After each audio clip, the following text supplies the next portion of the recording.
Assalamualaikum warahmatullahi wabarakatuh. Waalaikumsalam warahmatullahi wabarakatuh. Apa kabar? Alhamdulillah sehat. Alhamdulillah, Sehat. alhamdulillah sehat. Semoga Allah memberikan kesehatan selalu kepada Amin, amin, amin, amin, amin. Ya Rabbal Alamin. Alhamdulillah. Kali ini kita dipertemukan bersama Abuya kembali Alhamdulillah. dalam menjawab pertanyaan-pertanyaan di channel Tanah Khol kita, Abuya. Ya. Apa itu pertanyaannya? Ada dari saudara Suparni Sujarno. Pertanyaannya, bagaimana Ustadz bila ikut jamaah di mana tempatnya kalau wilayah Bogor? Tolong jawab Ustadz. Oh, wilayah Bogor. Wilayah Bogor itu ada di Majelis Taklim Tarekat Naqsyabandiyah. Ya, Majelis Taklim Naqsyabandiyah, Jalan Cibening nomor 3, RT 3, RW 8 Kota Bogor. Itu di Bogor, ya. Silakan bergabung di sana saja nanti, ya. Terima kasih Abuya. Ada dari PPHE Kenzi Abuya. Ya. Maaf guru, mau tanya, kalau zikir Allah Allah biar hati tenang, apakah tetap butuh mursyid atau guru?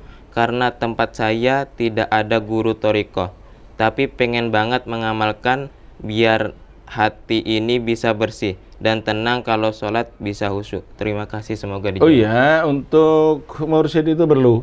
Memang mursyid itu perlu, dan kita berusaha untuk mencari mursyid, ya, dimanapun ada mursyid. Namun kalau memang tidak ada mursyid, ya zikir ini, ya, zikir hasanat, zikir banyak, zikir, tasbih, salawat dan lain sebagainya. Itu aja, insya Allah tenang. Salat awal waktu dilakukan, baca Al-Quran, kemudian zikir dilaksanakan, insya Allah tenang kalau memang tidak ada mursyid. Pertanyaan selanjutnya dari Mama Fitri. Apakah thariqah ini ada di wilayah Pagatan Tanah Bumbu, Abuya? Oh, Pagatan Tanah Bumbu. Kalau Pagatan Tanah Bumbu, Batu Licin itu gabung saja di Sebaban 4. Di Sebaban 4 Blok C, itu di Kecamatan Angsana. Di sana udah Ustadz Samsul Arifin. Jadi gabung di sana. Saya pun biasanya sebulan sekali juga ke sana. Jadi boleh datang ke Sebaban 4 Blok C di tempatnya Ustadz Samsul Arifin, Masjid Tajuddin Ridha, ya, di sana. Nanti ketemu insya Allah, gabung di sana aja. Dekat itu, Pagatan dengan Sebaban 4 dekat. Dah. Pertanyaan selanjutnya dari saudara Imam Syafi'i. Ya. Assalamualaikum Abuya, mau Waalaikumsalam tanya, apakah seorang yang sudah masuk thariqah tertentu tidak boleh berguru kepada syekh yang lain? Oh, berguru kepada orang lain boleh saja, tapi bukan thariqah. Thariqah cukup satu. Seandainya orang ini sudah thariqat Qadiriyah Naqsyabandiyah atau Naqsyabandiyah atau Alawiyah, ya thariqat itu aja dijalankan. Kalau berguru yang lain seperti syariat dan lain sebagainya atau belajar kitab lain boleh, tapi guru mursyid satu. Guru mursyid satu saja. Ya, jangan bermursyid nanti seperti satu kendaraan disupir oleh 2 orang. Satu kendaraan disupir oleh 2 orang bukan bagus, celaka malahan. Ada. Pertanyaan selanjutnya dari saudara Ani Wijotomo. Assalamualaikum Abuya, bisakah ditulis runtunannya sebelum memulai zikir untuk diamalkan sendiri di rumah, Abuya? Nah, ini minta maaf, apabila Anda belum berbaiat belum bisa mengamalkan. Jadi hanya sekedar ikut ngaji, tapi kalau sudah berbaiat otomatis nanti orang berbaiat itu akan ada runtutan adab-adab zikirnya. Dan termasuk silsilah keguruannya akan dikasih nanti. Karena mengamalkan thariqat harus dibimbing oleh seorang guru mursyid. Ini perjalanan rohani. Pertanyaan selanjutnya dari Jaka Payu. Buya, apa persyaratan untuk ikut suluk, Abu? Persyarat ikut suluk pertama niat. Pertama niat. Niat punya kemauan, niat yang kuat, kemudian mendaftarkan untuk masuk suluk. Dan suluk untuk di sini, untuk di pondok kami atau di Ribat Naqsyabandi di sini itu yang rutin setiap awal Dzulhijjah. Jadi tanggal 1 Dzulhijjah sampai tanggal 10 Dzulhijjah. Ya, nanti kalau mau ikut suluk mendaftarkan dulu kepada panitia. Itu aja syaratnya, nggak banyak. Kemudian bawa pakaian selengkapnya, gitu aja. Karena apa? 10 hari 10 malam itu kita tidak keluar, hanya ada di dalam itu. Melaksanakan sholat, keluarnya sholat Jumat saja. Pertanyaan selanjutnya dari Ayahanda Abu Nafisa Al-Malayawi. Assalamualaikum Abuya. Waalaikumsalam warahmatullahi. Salam dari Pulau Pinang, Malaysia. Qabiltu ijazataka dan halalkan anak Anda ilmunya ya guruku. Semoga barokah dunia akhirat, hendak dunia. Amin. Amin, amin. Insyaallah berkah semuanya. Pertanyaan selanjutnya dari Siti Khadijah. Alhamdulillah atas ilmunya, semoga dapat ketemu guru mursyid. Amin. Amin, amin. Usaha insyaallah nanti istikharah kemudian mohon kepada Allah, insyaallah akan ketemu dengan seorang mursyid. Kemudian bertanya lagi Siti Khadijah, Assalamualaikum Buya. Saya pernah di rumah suluk arwah Syekh Tajuddin di Babu Salam, Kalimantan. Bila beliau meninggal, sayanya bisa pergi lagi Buya. Insya Allah moga dimudahkan Allah, saya dari Malaysia. Oh bisa aja. Itu kalau sudah mengambil baiat dari seorang guru mursyid dan gurunya sudah wafat ya, sudah wafat, itu ikut suluk di mana aja bisa. Hanya saja Robito tetap kepada guru mursyid yang sebelumnya. Jadi seandainya Robito syekhnya siapa? Robitonya kepada gurunya, bukan kepada orang yang di tempat suluk. Nggak apa-apa. Itu biasa di sini juga dari murid-muridnya Guru Zaini dan sebagainya itu ikut suluk di sini. Saya bilang sampean Robito ya sampai gurunya. Karena kami hanya menyediakan tempat dan mungkin menunjukkan rambu-rambunya aja. Rambu-rambu. Tapi gurunya adalah tetap guru yang sebelumnya. Karena apa? Wali inilah yang mutun, mereka tidak mati. Fa inna ma yantaqilu an daril ladar. Hanya pindah dari satu tempat ke tempat lainnya. Ya. Pertanyaan selanjutnya dari Mang Didi. Assalamualaikum warahmatullahi wabarakatuh. Waalaikumsalam warahmatullahi wabarakatuh. Yang saya cintai, saya ingin bertanya, apakah saya bisa ikut bersuluk atau bertarikot sedangkan saya tidak pernah mondok di pesantren atau ilmu syariat saya yang kurang Abuya? Mohon jawabannya. Ini banyak ikhwan saya yang bukan orang pondokan. Ini perjalanan tarikah itu adalah perjalanan rohani, perjalanan jiwa. Yang penting mengerti bahwa yang wajib itu adalah wajib, yang haram adalah haram, yang sunnah adalah sunnah dan sebagainya, tentang ilmu syariat lah. Tapi berikutnya menjalankan tarikah justru batinnya bertarikah nanti sambil menyempurnakan masalah lahiriahnya. Nggak apa-apa, nggak apa-apa. Bahkan ada orang yang maaf tidak sholat ikut tarikah, saya perbolehkan. Justru setelah tarikah dia rajin melaksanakan sholat. Itulah, ya. Nggak apa-apa, ya. Ada pertanyaan dari Arif Hendrianto. Assalamualaikum Abuya. Waalaikumsalam warahmatullahi wabarakatuh.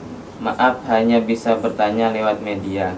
Bagaimana dengan yang pekerjaannya sebagai pelaut, tidak bisa menghadiri rutinan atau mingguan Abuya? Oh bisa, bisa.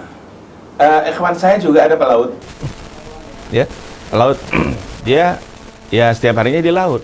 Justru sebenarnya yang mengamalkan itu adalah diamalkan hari-harinya. Di laut kan bisa mengamalkan. Karena apa tujuan tarikah ini adalah dalamul ubudiyati zahiran wa batinan ma'adamu huduril qalbi ma'allah. Perkekalan, berkepanjangan ibadah kepada Allah dan menghadirkan hati kepada Allah. Terus menerus menghadirkan hati kepada Allah. Di laut, di darat, di udara, di gunung, di hutan semuanya bisa. Ya. Walaupun karena kondisi memang tidak bisa menghadiri majelis yang rutinan. Di majelis misalnya di kampung ada majelis atau tempat syekhnya ada majelis, nggak bisa menghadiri, nggak apa-apa. Namun nanti begitu saat ada silaturahimlah kepada syekhnya. Atau lagi tidak ada di laut, bolehlah hadir di majelis tersebut. Pertanyaan selanjutnya dari Joni Pratama. Assalamualaikum Abuya. Waalaikumsalam warahmatullahi wabarakatuh. Syekh Jalaluddin yang di bawah di wilayah Bangka apa Abuya? Sekaligus guru mursyid suluk Abuya. Maksudnya? Ini Syekh Jalaluddin orang Minang. Yang guru kita yang dimaksud Syekh Jalaluddin adalah Minang dan beliau adalah dari Bukit Tinggi. Dari Bukit Tinggi kemudian beliau berpindah ke Jakarta dan wafat akhirnya pada tahun 76 wafat. Beliau dimakamkan di Tangerang sekarang, di belakang Masjid Baitul Jalal di situ. itu Syekh Jalaluddin yang berasal dari Minang. Maka Syekh Jalaluddin Minangkabawi, ya. Nah, Syekh Mustari mengambil dari sana. Pertanyaan selanjutnya dari Weni. Assalamualaikum Abuya. Waalaikumsalam warahmatullahi wabarakatuh. Saya bertanya, apakah bisa bersetubuh seorang wanita misalnya dengan mursyidnya jika selesai nikah rohaniyah? Oh, nggak bisa. Nah, ini satu hal yang melanggar syariat. Karena apa? Tariqah itu syariat batin. Syariat zahir tak boleh dicampur dengan syariat zahir. Akhirnya apa? Campur aduk. Seorang yang sudah berbaiat itu dinikahkan bukan dengan mursyidnya, nikah dengan tariqahnya. Jadi ketika dibaiat, saudara aku baiat tariqat Naqsyabandiyah, ya, misalnya turun qabil itu saya terima. Ini berarti dia dinikahkan dengan tariqatnya bukan dengan mursyidnya. Jadi kalau ada seorang mursyid atau ada orang yang mengatakan bahwa setelah berbaiat dengan seorang mursyid boleh bersetubuh antara murid dengan guru, ini salah besar. Salah besar, tidak boleh. Tidak boleh. Dan haram hukumnya, dosa besar juga itu. Nggak ada ya, tidak boleh. Menikahnya ini dengan tariqah, bersetubuh dengan tariqah silakan. Berarti dia mengamalkan tariqah bersungguh-sungguh, bukan apa? Bukan terus bersetubuh dengan gurunya. Ini guru cabul kalau ada yang demikian. Nggak ada, nggak boleh. Bahkan maaf, saya dengan akhwat jamaah perempuan saya, salaman aja nggak pernah. Salaman saja tidak pernah. Kenapa? Kita ikut. Tangan mulia baginda Rasul sallallahu alaihi wasallam tidak pernah menyentuh tangan orang yang lain mahram. Apalagi sampai bersetubuh. Na'udzubillah, ya. Nah, boleh. Pertanyaan selanjutnya dari Ramli Masdo. Assalamualaikum Abuya. Waalaikumsalam warahmatullahi wabarakatuh. Mohon maaf kalau berzikir nggak guna otak, gimana mau fokus dalam berzikir? Zikirnya nanti entah kemana, pikiran melayang. Mohon pencerahan bagaimana Abuya. Justru otak itu yang memporak-porandakan zikir kita. Nah, sekarang kita bicara antara otak dengan hati.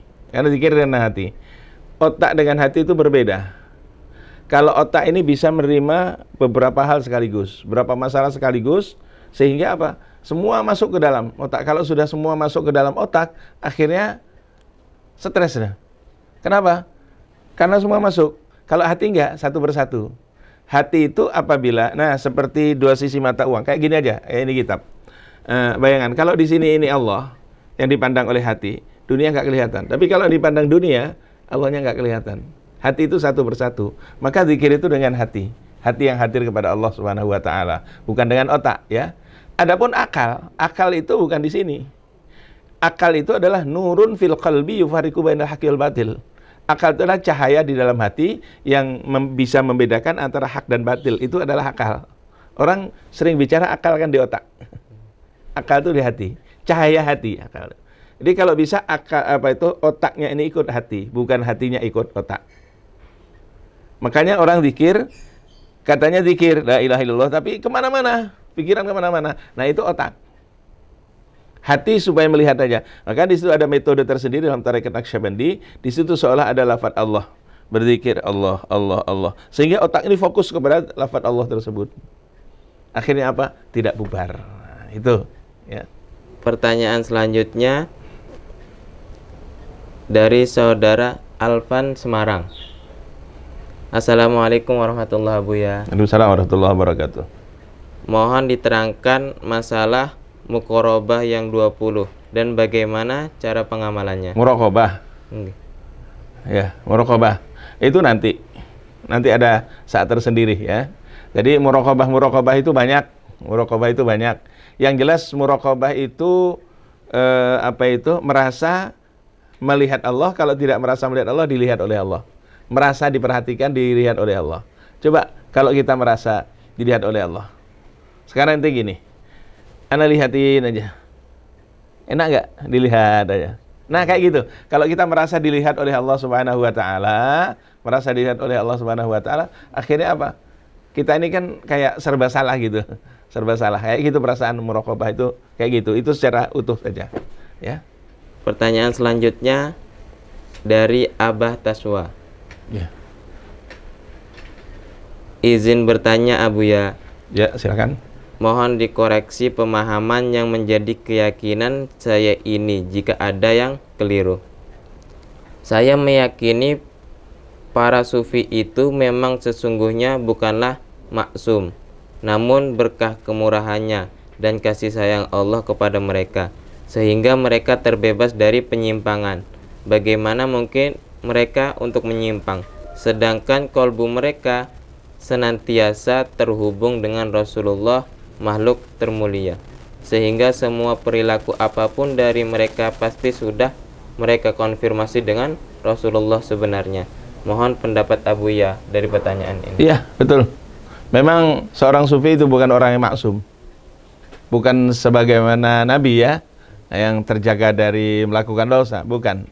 Akan tapi dijaga oleh Allah Subhanahu wa taala dari hal-hal yang menyimpang. Itu aja, dijaga oleh Allah. Dijaga ya. Makanya dinamakan sufi, sofa. Orang yang bersih hatinya. Gitu. Pertanyaan selanjutnya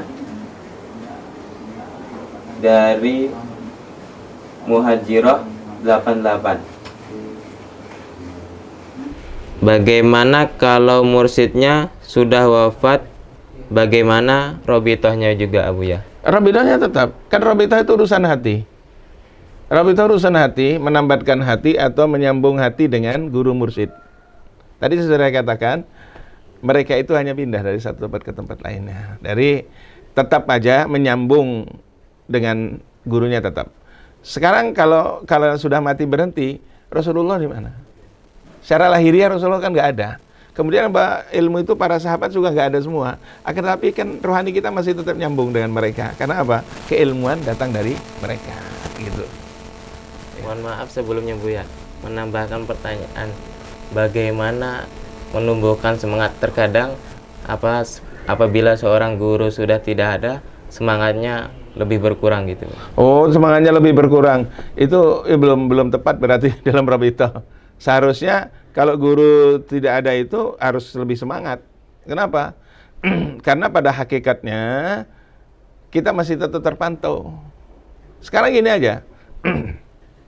Saya dari Syekh Mustari, kemudian Syekh Jalaluddin. Syekh Jalaluddin sudah tidak ada. Tapi semangat yang yang timbul di diri ini justru semangat Syekh Jalaluddin. Orangnya tidak ada. Kenapa? Walaupun beliau tidak ada secara lahiriah ya, akan tetapi hayyun fi qulubina. Hidup di hati kami. Itu ya. Harus gitu, harus semangat. Justru kalau kita tidak semangat menjalankan apa yang telah dikasihkan mereka, sama dengan menzalimi gurunya dong. Sama dengan menzalimi. Terima kasih. Pertanyaan selanjutnya dari Mochi. Alhamdulillah, saya adalah murid dari Habib Hadrah Al-Hinduan, Thariqat Mursyid Thariqah Naqsyabandiyah Alawiyah, dan telah diizinkan zikir. Untuk yang belum berguru, jangan sembarangan mengamalkan zikir tanpa kehilangan bimbingan mursyid, akan jadi berbahaya. Apakah itu benar Abu? Benar. Dan terima kasih, ahlan wa sahlan. Antum muridnya Habib Haidarah. Habib Haidarah itu akrab sama saya. Dibilang saudara-saudara, dibilang teman-teman, dibilang sahabat-sahabat. Dan Al-Habib Haidarah bin Muhsin Al-Hinduan itu putra daripada Habib Muhsin, ya. Habib Muhsin bin Ali. Habib Muhsin itu pernah suluk di tempatnya Syekh Jalaluddin. Jadi Syekh Mustari suluk tempat Syekh Jalaluddin, kemudian Syekh Habib Muhsin bin Ali Al-Hinduan itu suluk juga di tempatnya Syekh Jalaluddin. Jadi dengan bahasa lain, kita pernah berbincang dengan Al-Habib Zain Al-Hinduan, beliau ngomong juga bahwa kita ini kakek gurunya sama. Kakek gurunya sama, adalah dari Syekh Jalaluddin. Dan bahkan Syekh Jalaluddin pernah bertitip kitab kepada Habib Muhsin. Jadi waktu itu Syekh Jalaluddin mengatakan, wahai Habib Muhsin, ini saya titip kitab Sahifatus Shafa li Ahlil Wafa. Nanti apabila bertemu dengan murid saya namanya Mustari, tolong kasihkan. Akhirnya bertemu beliau di Pontianak antara Habib Muhsin dan Syekh Mustari ini, dan diberikanlah kitab Sahifatus Shafa sebagai nama Syekh Jalaluddin kepada Syekh Mustari. Berarti kalau antum ini muridnya Habib Haidarah, nyambung juga dengan kami. Artinya apa? Bersaudara juga. Memang betul. Jadi jangan sembarangan mengamalkan sebelum menemukan seorang mursyid atau dibimbing betul oleh seorang mursyid. Pertanyaan selanjutnya dari Afrendi Khaidir. Assalamualaikum Abuya. Assalamualaikum warahmatullahi wabarakatuh. Yang kami muliakan, bolehkah berzikir dalam hati ketika kita di kamar kecil? Boleh. Berdiri, duduk, berbaring, berapa saja di kamar mandi, bahkan saat berkumpul dengan istri, tapi di hati ya. Jangan diucapkan. Kalau di kamar mandi jangan diucapkan. Jangan nanti Allah Allah di dalam kamar mandi, di hati. Tapi di hati tetap Allah Allah Allah Allah. Itu nggak boleh lepas. Sebagaimana Sayyidina Abu Bakar Siddiq mengatakan, aku tidak bisa terlepas daripada Rasulullah SAW, ingat kepada Rasulullah walaupun sampai di kamar mandi. Dan Abu Bakar ingat, apakah mulia mengingat itu? Tapi di dalam hati, dalam hati. Artinya apa? Zikir kita memang tidak pernah terlepas 24 jam. Pertanyaan terakhir Abuya dari Mang Pangga. Assalamualaikum Abuya. Assalamualaikum warahmatullahi.